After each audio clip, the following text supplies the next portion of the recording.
All right, so you've published your book. It's now with the distributors and people can buy it and nobody buys it. Oh, I know so many self-published and even traditionally published authors that this happens to. In fact, this is a huge advantage of self-publishing. A huge advantage of self-publishing. I have a friend, for example, and I can think of, I don't know, well, actually now I've gotten to know a lot of authors now.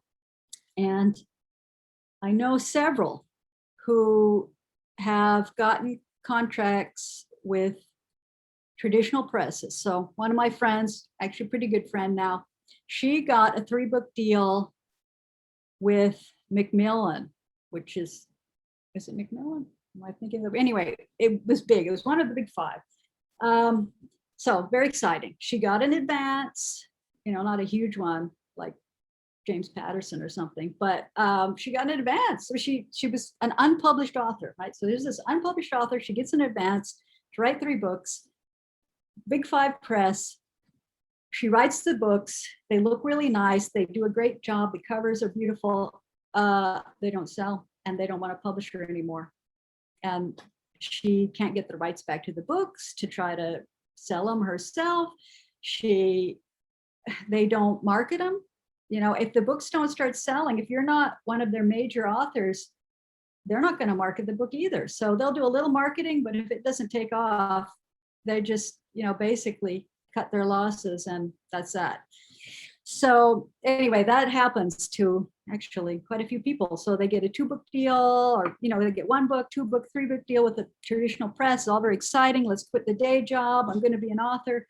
Got an advance of $50,000. And guess what? That's all they're going to get, or 20,000, whatever. I don't even know, as someone who has not gotten any advance ever for, I've gotten advance for my scholarly books, but like $5,000. I've never gotten advance for the fiction, but this people get advance. Advance just means they take it out of your royalties. So you're not going to see any royalties until that advance is made up. And you're really then strapped. Your books are kind of being held hostage and they won't publish you anymore. And now you're going to go find another publisher and kind of, tell the story that, oh, they don't want to publish me anymore. And, they're going to look at the sales and it's going to be difficult to find a publisher if your books aren't selling. And if the publisher you get that's not behind them and not marketing them, they're not going to sell. So it's a bit of a catch-22.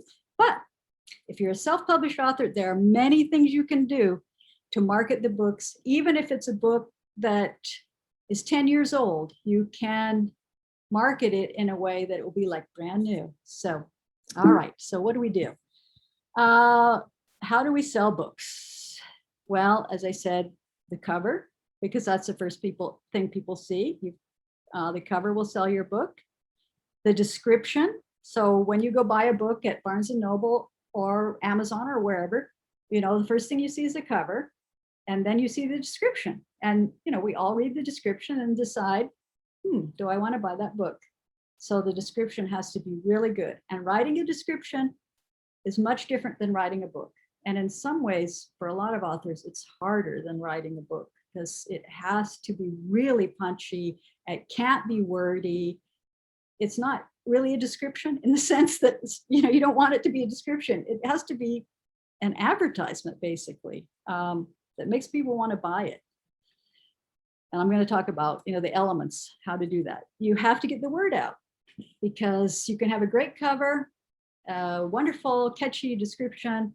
And if you don't do any marketing or advertising, no one's even going to know your book exists. There are hundreds of thousands of millions. I don't know. I mean, there are hundreds of thousands of books published every year, and there are like millions of books on Amazon. Really. So how is your book going to stand out? How are they even going to find your book? And Amazon's algorithm, and same with Barnes and Noble, when you search for something, if it's something that a lot of people search for, it will come up. But if people don't know about it and they don't search for it, and they want to find your book, they're going to have to put the name of the book and your name, and they're going to have to know exactly your name and how it's spelled and how the book name is spelled, or they're not going to find it. So until you kind of, you got to bootstrap yourself so that people will find you. And then the algorithm can really start working for you, which is the great thing. And the algorithm doesn't care if you're traditionally published or self-published, which is also a good thing. So the cover, do not do what I did. So the cover on the left with the dog, wolf, was my first cover. And I really love the designer, who is also my website designer, and she does websites professionally for hundreds of authors and some very established authors too. And she's great, but yeah, maybe not as a book design cover designer. I don't know. She still helps me with some cover design, but only if I have the cover already designed. Anyway, that was what I sent to Des Moines, and they said, you know, you might want to consider a different cover because I don't think that's going to sell. And I was like, no, I like my cover designer. I don't know. Anyway, they were right. Terrible cover. The second, I hired a marketer who wanted to market it as a cozy. So you see the blonde cartoon woman. I hated that cover. I did not want blonde cartoon woman. So then I went to, you know, cool silhouette cowgirl, rifle toting woman, which I like. But then it kind of said Western cowgirl. And I don't know. Anyway, it's just a mess. So then I went to the next shadowy, you know, has a little more depth, a little less illustrated feeling. And that actually is a cover. The one that has the do not cross line is a cover that Dart Frog made. And okay, anyway, it's evolving. Then next was the cover on the right. And then finally, you're seeing actually the audiobook version of the gold kind of cover that is my present cover, which is, you know, in terms of the genre and selling the book, is much better. And there are ways of testing this, you know, of trying out a couple of different looks. And I'm going to tell you a little bit about that to see what people like. And sometimes really surprising what people like sometimes, you know, like they might not like what you like. Anyway, it's not that I like that cover particularly, but it works a lot better to sell. It's more like other covers in the genre. And yeah, that first cover is just a mess. Like you don't see it, but it doesn't look like a real cover. So anyway, do not do this.